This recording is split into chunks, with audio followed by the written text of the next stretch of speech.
Pulling an all-nighter is hard, but the worst part is the hell you pay the next day. Be careful. What? The floor on the wall just switched.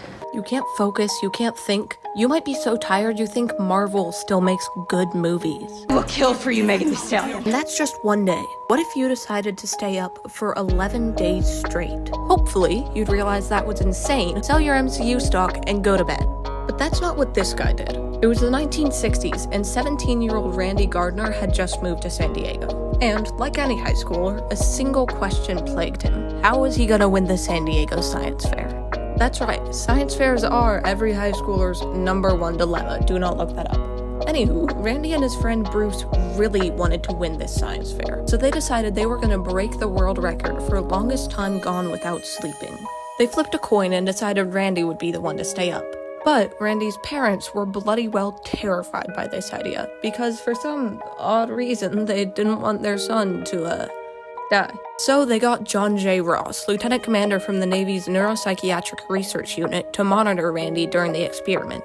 The first few days went fine. Randy was moody and a bit nauseous, but then again, he hadn't slept in 72 hours, so I'm gonna count that one as pretty normal.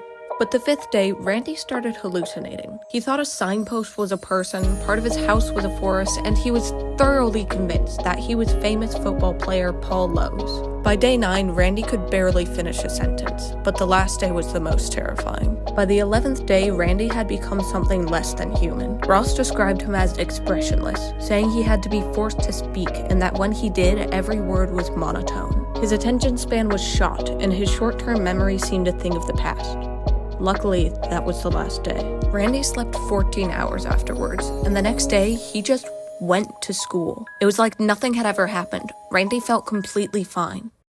But the craziest part was yet to come. 40 years later, Randy lost the ability to sleep. No one knows why, but Randy said he thought it was a form of cosmic payback for what he'd done as a teenager. Eventually, he managed to sleep again, but he can now only sleep 6 hours a night. But what do you think? Was Randy just a dumb teenager or a newfound scientist? And was his sacrifice worth the discovery? Let me know in the comments. Oh, and by the way, he did win the science fair. All right. Wait. I didn't know she was